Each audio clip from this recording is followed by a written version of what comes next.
Hello friends, welcome to my YouTube channel Haru and Tanu. ഇന്നത്തെ വീഡിയോയിൽ മൈലാഞ്ചിയുടെ ഇല കൊണ്ടുള്ള ഒരു എണ്ണയാണ് കാണിക്കുന്നത്. നല്ല കരുത്തുള്ള മുടി വളരാനും അതുപോലെ തന്നെ താരനും മുടി കൊഴിച്ചിലും ഒക്കെ മാറാൻ സഹായിക്കുന്ന ഈ ഒരു ഹെയർ ഓയിൽ എങ്ങനെയാണ് പ്രിപ്പയർ ചെയ്യുന്നത് എന്ന് നമുക്ക് കണ്ടു നോക്കാം. നമ്മുടെ തൊടിയിലും പറമ്പിലും ഒക്കെ കാണുന്ന കുറച്ച് ഇൻഗ്രീഡിയൻസ് ആണ് ഇത് പ്രിപ്പയർ ചെയ്യാനായിട്ട് യൂസ് ചെയ്യുന്നത്. നമുക്ക് ആദ്യം ഇൻഗ്രീഡിയൻസ് പോയി പറിച്ചെടുക്കാം. അതിനുശേഷം നമുക്ക് എണ്ണ പ്രിപ്പയർ ചെയ്യാൻ തുടങ്ങാം. ഇന്ന് നമ്മൾ മൈലാഞ്ചിയുടെ ഹെയർ ഓയിലാണ് പ്രിപ്പയർ ചെയ്യുന്നത്. മൈലാഞ്ചിയുടെ ഇലയ്ക്ക് പുറമെ കുറച്ച് ഇലകൾ കൂടെ ആവശ്യമുണ്ട്. അത് നമുക്ക് കളക്ട് ചെയ്യാം. ഇത് കറിവേപ്പാണ്. കറിവേപ്പില നമ്മുടെ തലമുടിക്ക് വളരെ നല്ലതാണ്. നമ്മുടെ മുടി നല്ല സ്ട്രോങ് ആക്കാനായിട്ട് കറിവേപ്പില സഹായിക്കും. നമുക്ക് കറിവേപ്പില പറിച്ചെടുക്കാം. ഇത് കീഴാനെല്ലിയാണ്. നമ്മുടെ തൊടിയിലൊക്കെ സാധാരണ ധാരാളമായിട്ട് കാണുന്ന ഒരു ചെടിയാണ്. തലമുടി നല്ല കരുത്തോടെ വളരാനായിട്ട് പണ്ട് തൊട്ടേ എണ്ണയൊക്കെ പ്രിപ്പയർ ചെയ്യുന്ന സമയത്ത് ചേർത്ത് കൊടുക്കുന്ന ഒരു ഇൻഗ്രീഡിയൻ്റ് ആണ് കീഴാനെല്ലി. ഇത് മുക്കൂറ്റിയാണ്. ഇതും നല്ലതാണ്. തലയിൽ താരനൊക്കെ വരുന്ന പ്രശ്നങ്ങളൊക്കെ ഉണ്ടെങ്കിൽ അതൊക്കെ മാറി കിട്ടാനായിട്ട് മുക്കൂറ്റി വളരെ നല്ലതാണ്.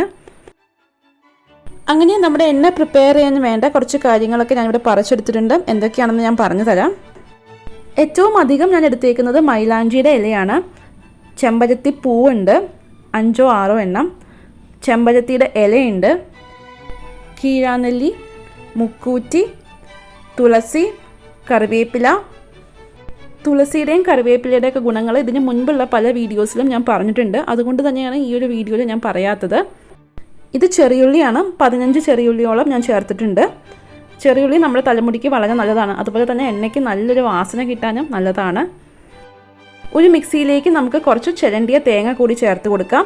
തേങ്ങയുടെ പാലാണ് നമ്മൾ എടുക്കാൻ ഉദ്ദേശിക്കുന്നത്. നമ്മൾ എടുത്തു വച്ചിരിക്കുന്ന ഇലകളൊക്കെ നന്നായിട്ട് കഴുകി വൃത്തിയാക്കി അതിലെ ഡസ്റ്റോ അതുപോലെ തന്നെ ഡേർട്ടോ ഒക്കെ ഉണ്ടെങ്കിൽ അതൊക്കെ മാറ്റിയിട്ട് നമുക്ക് മിക്സിയിലേക്ക് ചേർത്ത് കൊടുക്കാം. അരച്ചെടുക്കാനായിട്ട് നമുക്ക് കുറച്ച് വെള്ളം ചേർത്ത് കൊടുക്കാം. നമ്മൾ എത്ര വെള്ളം ചേർത്ത് കൊടുക്കണോ അത്രയും വെള്ളം തന്നെ നമുക്ക് വറ്റി കിട്ടണം. അത് നമ്മൾ പ്രത്യേകം ശ്രദ്ധിക്കണം. അധികം വെള്ളം ചേർത്ത് കൊടുക്കരുത്. ഇതിൻ്റെ ഒപ്പം തന്നെ ചേർത്ത് കൊടുക്കുന്നത് കറ്റാർവാഴ അഥവാ അലോവേരയാണ്. നമ്മൾ എണ്ണ പ്രിപ്പയർ ചെയ്യുമ്പോൾ മസ്റ്റായിട്ട് നമ്മൾ ചേർത്ത് കൊടുക്കുന്ന ഒരു കാര്യമാണ് കറ്റാർവാഴ. തലമുടിക്ക് അത്ര നല്ലൊരു കാര്യമാണ് കറ്റാർവാഴ. ഇനി നമുക്ക് ഇത് നന്നായിട്ട് ഒന്ന് അരച്ചെടുക്കണം. ഇതിൻ്റെ നീര് മാത്രം നമ്മൾ ഊറ്റിയെടുക്കുന്നുണ്ട്. എന്നിട്ട് അതാണ് നമ്മൾ എണ്ണയിലേക്ക് ചേർത്ത് കൊടുത്ത് എണ്ണ പ്രിപ്പയർ ചെയ്ത് എടുക്കുന്നത്. ഇങ്ങനെ എണ്ണ പ്രിപ്പയർ ചെയ്യുമ്പോഴുള്ള ഗുണം എന്തെന്ന് വെച്ചാൽ നമ്മൾ എണ്ണ പ്രിപ്പയർ ചെയ്തതിന് ശേഷം ഊറ്റിയെടുക്കില്ലേ, അതായത് ഈ ചണ്ടിയൊക്കെ നമ്മൾ കളയില്ലേ, ആ സമയത്ത് കുറച്ച് എണ്ണ വേസ്റ്റായി പോകും. നമ്മൾ ഈ ചണ്ടിയോട് കൂടി തന്നെ എണ്ണ പ്രിപ്പയർ ചെയ്താൽ അങ്ങനെ കുറച്ച് എണ്ണ അതിലൊക്കെ പറ്റി വേസ്റ്റായി പോകും. ഇങ്ങനെ ചെയ്തെടുക്കുമ്പോൾ അങ്ങനത്തെ ഒരു പ്രശ്നം വരില്ല കേട്ടോ. മിക്സിയുടെ ഏറ്റവും വലിയ ജാറിലിട്ടിട്ട് 2-3 പ്രാവശ്യമായിട്ട് മാത്രമേ നമുക്ക് ഇലകളൊക്കെ ഇതുപോലെ അരച്ചെടുക്കാനായിട്ട് സാധിക്കുള്ളൂ. ഈ ഒരു കളർ ഡിഫറൻസ് കാണുന്നത് ആദ്യത്തെ പ്രാവശ്യം ഞാൻ തേങ്ങ ചേർത്തിട്ടുണ്ടായില്ലേ, അതിൻ്റെ ആ ഒരു വെള്ള കളറാണ് കാണുന്നത്. ഇനി കൈ ഉപയോഗിച്ചിട്ട് നമുക്ക് നന്നായിട്ടൊന്ന് പിഴിഞ്ഞ് ഇതിൻ്റെ നീര് മാത്രമായിട്ട് എടുക്കാം. മൈലാഞ്ചി ഉണ്ട്, നമ്മുടെ കയ്യിൽ നിറം പിടിക്കാനുള്ള ചാൻസ് ഉണ്ട്. ഞാൻ കാണിച്ചില്ല കേട്ടോ എൻ്റെ കൈ. അതിന് പകരമായിട്ട് നമുക്ക് വേണമെങ്കിൽ ഒരു തവി ഉപയോഗിച്ചും ഇതിൻ്റെ നീര് എടുക്കാവുന്നതാണ്. കഴിഞ്ഞ പ്രാവശ്യം കയ്യുണ്യം ഹെയർ ഓയിൽ പ്രിപ്പയർ ചെയ്ത് കാണിച്ചിട്ടുണ്ടായിരുന്നു. കുറേ പേര് നല്ല അഭിപ്രായം പറഞ്ഞിട്ടുണ്ടായിരുന്നു. ട്രൈ ചെയ്ത് നോക്കി എന്നൊക്കെ പറഞ്ഞിട്ടുണ്ടായിരുന്നു. എല്ലാവർക്കും വലിയൊരു നന്ദി. കാണാത്തവർ തീർച്ചയായിട്ടും കണ്ടു നോക്കണം. ലിങ്ക് ഞാൻ താഴെ ഡിസ്ക്രിപ്ഷൻ ബോക്സിൽ കൊടുത്തേക്കാം. ഒരിക്കൽ കൂടി മിക്സിയിലിട്ടിട്ട് കുറച്ച് വെള്ളം ചേർത്തിട്ട് ഒന്നുകൂടി ഞാൻ അരച്ചെടുക്കാൻ പോവുകയാണ്. അതിൻ്റെ സത്ത് മുഴുവനായിട്ടും എടുക്കാനായിട്ടാണ് ഇതുപോലെ ചെയ്യുന്നത്. അങ്ങനെ ഒരു പ്രാവശ്യം കൂടി മിക്സിയിലിട്ട് അരച്ച ഈ ഒരു കൂട്ട് നമുക്ക് അരിപ്പയിലേക്ക് ഇട്ട് കൊടുക്കാം. എന്നിട്ട് നന്നായിട്ട് അതിൻ്റെ നീര് ഊറ്റിയെടുക്കാം. ചണ്ടി നമുക്ക് ആവശ്യമില്ല, അത് നമുക്ക് കളഞ്ഞേക്കാം. ഈ ഒരു എണ്ണ തല തണുക്കാനായിട്ടൊക്കെ വളരെ നല്ലതാണ് കേട്ടോ. നമ്മളിതിൽ ചേർത്തേക്കുന്ന മൈലാഞ്ചി, ചെമ്പരത്തി, കറ്റാർവാഴയൊക്കെ നമ്മുടെ തല തണുപ്പിക്കാനായിട്ട് സഹായിക്കും. അതുകൊണ്ട് തന്നെ നീരിറക്കം, ചുമയൊക്കെ ഉള്ളവർ ഇത് അവോയ്ഡ് ചെയ്യാനായിട്ടാണ് ഞാൻ സജസ്റ്റ് ചെയ്യുന്നത്. കണ്ടോ, കുറച്ച് നേരം കൊണ്ട് തന്നെ എൻ്റെ കൈയൊക്കെ നന്നായിട്ട് ഓറഞ്ചായി വന്നിട്ടുണ്ട്. ആ മൈലാഞ്ചിയുടെ കളറാണ് എൻ്റെ കയ്യിലേക്ക് പറ്റിയേക്കുന്നത്. കണ്ടോ, നമ്മുടെ ഇലകളുടെയൊക്കെ നീര് നമ്മളിവിടെ ഊറ്റിയെടുത്തിട്ടുണ്ട്.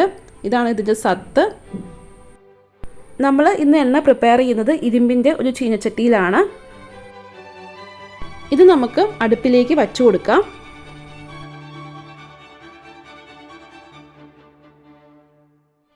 വീട്ടിൽ ആട്ടിച്ച വെളിച്ചെണ്ണ ഉണ്ടെങ്കിൽ തീർച്ചയായിട്ടും നിങ്ങൾ അത് ചേർത്ത് കൊടുക്കണം. ഇന്നിപ്പോൾ എൻ്റെ അടുത്തുള്ളത് പാക്കറ്റിൽ വാങ്ങിച്ച 1/2 ലിറ്റർ വെളിച്ചെണ്ണയാണ്. അത് ഞാൻ ചേർത്ത് കൊടുക്കുന്നുണ്ട്. എണ്ണ നന്നായിട്ട് ഒന്ന് ചൂടായി വരട്ടെ.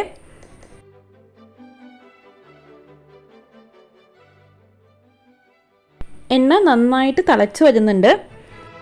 രണ്ട് രീതിയിൽ നമുക്ക് എണ്ണ പ്രിപ്പയർ ചെയ്തെടുക്കാം. ഇന്ന് തന്നെ വേണമെങ്കിൽ നമുക്ക് എണ്ണ മൂപ്പിച്ച് എടുക്കാവുന്നതാണ്. ഊറ്റി നമുക്ക് കുപ്പിയിലാക്കി വയ്ക്കാം. രണ്ടാമത്തെ വഴി എന്ന് പറയുന്നത് ഈ ഒരു കൂട്ടിൽ നിന്നും എണ്ണ തെളിയുന്ന ഒരു പാകമാകുമ്പോൾ നമുക്ക് അടുപ്പ് കെടുത്തി വയ്ക്കാം. അതിനുശേഷം പിറ്റേ ദിവസം നമുക്ക് അടുപ്പ് കത്തിച്ച് ചൂടാക്കി എണ്ണ ഊറ്റിയെടുക്കാവുന്നതാണ്. അങ്ങനെയും നമുക്ക് ചെയ്യാം.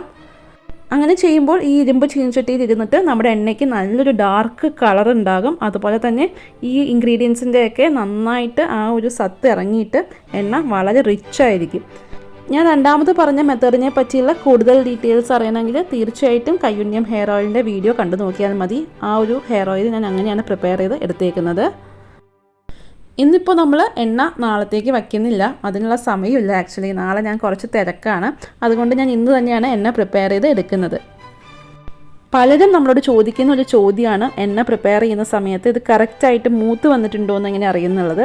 എണ്ണ മൂത്തതിന് ശേഷം നല്ലൊരു വാസന വരും. ഈ എണ്ണയുടെയും അതുപോലെ തന്നെ നമ്മൾ ചേർത്ത് കൊടുത്തേക്കുന്ന ഇൻഗ്രീഡിയൻസിൻ്റെയൊക്കെ നല്ലൊരു വാസന വരും. എന്തെങ്കിലും ഒരു കാരണവശാൽ നിങ്ങൾക്ക് എണ്ണയുടെ മൂപ്പ് കറക്റ്റായിട്ട് തോന്നുന്നില്ല, കുറച്ചും കൂടി മൂക്കണമായിരുന്നോ എന്നൊക്കെ ഉള്ള ഡൗട്ട് ഉണ്ടെങ്കിൽ 2-3 ദിവസം നല്ല വെയിലത്ത് കൊണ്ടുപോയി നമ്മുടെ എണ്ണ വച്ചാൽ മതി കേട്ടോ. അതിലുള്ള ജലാംശമൊക്കെ മാറിയിട്ട് എണ്ണ നല്ല കറക്റ്റായിട്ട് നമുക്ക് കിട്ടും. അപ്പോൾ ആ ഒരു ടെൻഷൻ വേണ്ട, എണ്ണ കാറച്ചൊന്നും പോകില്ല. ഓവറായിട്ട് എണ്ണ മൂത്ത് പോയാലും പ്രശ്നമാണ് കേട്ടോ. എണ്ണ കരിഞ്ഞു പോയ ഒരു ഫീലായിരിക്കും. അതായത് നമ്മൾ ചേർത്ത് കൊടുത്തേക്കുന്ന ഇൻഗ്രീഡിയൻസൊക്കെ കരിഞ്ഞു പോകും, അതിൻ്റെ ഗുണങ്ങളൊക്കെ നഷ്ടപ്പെട്ടു പോകും. എണ്ണ മൂത്ത് നല്ലൊരു വാസന വരുമ്പോൾ നമുക്ക് മനസ്സിലാകും കേട്ടോ എണ്ണ റെഡി ആയിട്ടുണ്ടെന്നുള്ളത്. അങ്ങനെ നോക്കിയാൽ മതി, അങ്ങനെ ഒരു ടെൻഷൻ്റെ ഒന്നും ആവശ്യമില്ല. ഈ ഒരു പാകമാകുമ്പോൾ, അതായത് എണ്ണ സെപ്പറേറ്റ് ചെയ്ത് വരുന്ന ഈ ഒരു പാകമാകുമ്പോൾ വേണമെങ്കിൽ നമുക്ക് അടുപ്പ് കെടുത്തി വയ്ക്കാം. അതിനുശേഷം പിറ്റേ ദിവസം അടുപ്പ് പിന്നെയും കത്തിച്ച് നമുക്ക് എണ്ണ ചൂടാക്കി എടുക്കാവുന്നതാണ്. കണ്ടോ, ഈ ഒരു സ്റ്റേജ് എണ്ണ സെപ്പറേറ്റ് ആയി വരുന്നുണ്ട്. വീട്ടിലുള്ള കുറച്ച് ചേരുവകളൊക്കെ കൊണ്ട് തന്നെ നമുക്ക് എണ്ണ പ്രിപ്പയർ ചെയ്ത് തലയിൽ തേക്കുമ്പോൾ നല്ല സുഖമാണ് കേട്ടോ. കാരണം നമ്മുടെ നാച്ചുറൽ ആയിട്ടുള്ള ഇൻഗ്രീഡിയൻസ് ഉപയോഗിച്ചിട്ടല്ലേ നമ്മൾ എണ്ണ പ്രിപ്പയർ ചെയ്യുന്നത്. അപ്പോൾ അതിൻ്റേതായിട്ടുള്ള ഗുണങ്ങളും ഉണ്ടാകും. അതുപോലെ തന്നെ നമ്മുടെ തലമുടി നല്ല കരുത്തോടെ വളരാനും ഒക്കെ നല്ലതാണ്.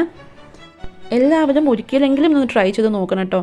അടുപ്പിൽ വെച്ച് ചെയ്യാൻ ബുദ്ധിമുട്ടുള്ളവർ തീർച്ചയായിട്ടും ഗ്യാസിൽ വെച്ച് ചെയ്താൽ മതി. എളുപ്പം തന്നെ നമുക്ക് പ്രിപ്പയർ ചെയ്തെടുക്കാനായിട്ട് സാധിക്കും. ആദ്യമായിട്ട് എണ്ണയൊക്കെ കാച്ചുന്നവരാണെങ്കിൽ കുറച്ചൊരു ക്വാണ്ടിറ്റി ഉണ്ടാക്കി നോക്കും. അതിനുശേഷം നമുക്ക് കൂടുതൽ ക്വാണ്ടിറ്റി അടുത്ത പ്രാവശ്യം ഉണ്ടാക്കി നോക്കാവുന്നതാണല്ലോ. ഞാൻ പറയുന്നത് എല്ലാവരും ഒന്ന് ട്രൈ ചെയ്ത് നോക്കണം, ഒരിക്കലെങ്കിലും ഒന്ന് ട്രൈ ചെയ്ത് നോക്കണം. ആ ഒരു നാച്ചുറൽ ഇൻഗ്രീഡിയൻസിൻ്റെയൊക്കെ ആ ഒരു ഫീൽ ശരിക്കും മനസ്സിലാക്കണം. നമ്മുടെ എണ്ണ ഇവിടെ ഓൾമോസ്റ്റ് റെഡി ആയിട്ടുണ്ട്. കുറേശ്ശെ വാസന വരുന്നുണ്ട്. നമ്മൾ നേരത്തെ ചേർത്ത് കൊടുത്തേക്കുന്ന ഇൻഗ്രീഡിയൻസൊക്കെ ഇവിടെ മൂത്ത് വന്നിട്ടുണ്ട്. കണ്ടോ, എണ്ണയൊക്കെ നന്നായിട്ട് സെപ്പറേറ്റ് ആയിട്ട് വന്നിട്ടുണ്ട്. നമ്മുടെ എണ്ണയുടെ കളറ് നോക്കൂ, നല്ല ഡാർക്ക് കളറായിട്ടുണ്ട്. ഞാൻ ക്ലോസപ്പിൽ കാണിച്ചു തരാം. നമ്മൾ ചേർത്തേക്കുന്ന ചേരുവകളൊക്കെ നോക്കൂ, നന്നായിട്ട് മൂത്ത് വന്നിട്ടുണ്ട്. നമുക്ക് വേണമെങ്കിൽ ചൂടുണ്ട് കേട്ടോ, എന്നാലും നമുക്ക് തൊട്ട് നോക്കാം. കണ്ടോ, ഞാൻ നിങ്ങൾക്കായിട്ട് തൊട്ട് കാണിക്കുന്നുണ്ട്. ആ ചണ്ടിയൊക്കെ നന്നായിട്ട് മൂത്ത് വന്ന ഒരു ഫീല് തോന്നും. കണ്ടോ, എണ്ണയുടെ ആ ബബിൾസൊക്കെ നിന്നു. നമ്മുടെ എണ്ണ റെഡി ആയിട്ടുണ്ട്. ഞാൻ അടുപ്പ് കെടുത്തുകയാണ്. എന്നിട്ട് നമ്മുടെ എണ്ണ കിച്ചണിലേക്ക് മാറ്റുകയാണ് കേട്ടോ. അങ്ങനെ നമ്മൾ പ്രിപ്പയർ ചെയ്ത എണ്ണ ഞാൻ കിച്ചണിലേക്ക് കൊണ്ടുവന്നിട്ടുണ്ട്. ഇപ്പോൾ നല്ല ചൂടുണ്ട് കേട്ടോ. കുറച്ച് നേരം നമുക്ക് വെയിറ്റ് ചെയ്യാം, കുറച്ചൊന്ന് ചൂട് കുറയട്ടെ. അതിനുശേഷം നമുക്ക് ഊറ്റാം. എല്ലാം ചൂടോടുകൂടി തന്നെ എണ്ണ ഊറ്റണം, അല്ലെങ്കിൽ കുറച്ചൊക്കെ എണ്ണ ആ ചണ്ടിയുടെ ഒപ്പം വേസ്റ്റാക്കി പോകും. അപ്പം നന്നായിട്ട് ഊറ്റിയെടുക്കാനായിട്ട് എല്ലാം ചൂടോടുകൂടി തന്നെ ഊറ്റാനായിട്ട് ശ്രദ്ധിക്കണം. നല്ല ഡ്രൈ ആയിട്ടുള്ള ഒരു പാത്രവും അതുപോലെ തന്നെ ഒരു ക്ലോത്തും നമുക്കെടുക്കാം. ഒട്ടും തന്നെ ജലാംശമില്ലാന്ന് നമുക്ക് ഉറപ്പ് വരുത്തണം. അതിനുശേഷം ഇതുപോലെ നമുക്ക് ക്ലോത്ത് അതിൻ്റെ മുകളിലായിട്ട് കെട്ടിക്കൊടുക്കാം.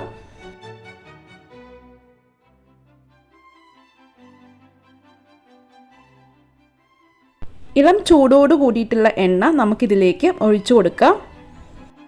ഒട്ടും തന്നെ കീടനില്ലാത്ത എണ്ണ നമുക്ക് താഴെ കളക്ട് ചെയ്യാനായിട്ട് സാധിക്കും. നമ്മൾ ചേർത്ത് കൊടുത്തേക്കുന്ന ഇൻഗ്രീഡിയൻസിൻ്റെയൊക്കെ ഗുണങ്ങൾ ഇറങ്ങിയിട്ടുള്ള എണ്ണയാണ്. നല്ല റിച്ച് ആയിട്ടുള്ള എണ്ണയാണ്. നല്ല ഒരു എണ്ണയുടെ വാസന വരുന്നുണ്ട് വീട് മുഴുവൻ. നല്ല ഡ്രൈ ആയിട്ടുള്ള ക്ലോത്ത് അതുപോലെ തന്നെ പാത്രമൊക്കെ എടുക്കുകയാണെങ്കിൽ കുറേയേറെ നാൾ നമുക്ക് ഈ എണ്ണ കേട് കൂടാതെ സൂക്ഷിക്കാനായിട്ട് സാധിക്കും. എണ്ണ ഉപയോഗിക്കാനായിട്ട് എടുക്കുന്ന സമയത്തും കൈ നല്ല ഡ്രൈ ആണെന്ന് ഉറപ്പ് വരുത്തണം.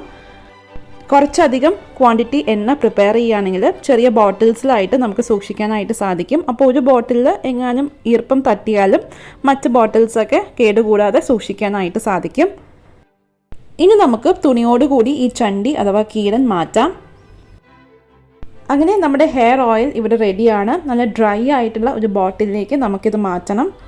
ബോട്ടിലിൽ കുറച്ച് ഈർപ്പമുണ്ടെന്ന് തോന്നുവാണെങ്കിൽ ഒരു ദിവസം വെയിലത്ത് വെച്ചാൽ മതിയാകും. അതിനുശേഷം നമുക്ക് എണ്ണ മാറ്റാം. ഞാനിവിടെ എടുക്കാനുള്ള സൗകര്യത്തിന് ഒരു പ്ലാസ്റ്റിക് ബോട്ടിലിലേക്കാണ് എണ്ണ മാറ്റുന്നത്. ഈ വീഡിയോ ഇഷ്ടമായെന്ന് പ്രതീക്ഷിക്കുന്നു. നിങ്ങളുടെ അഭിപ്രായങ്ങളും നിർദ്ദേശങ്ങളും താഴെ കമൻസിൽ പറയണം. ഈ വീഡിയോ ഇഷ്ടമായെങ്കിൽ please like, share, subscribe to my channel. Keep watching. Haru and Thanu. By.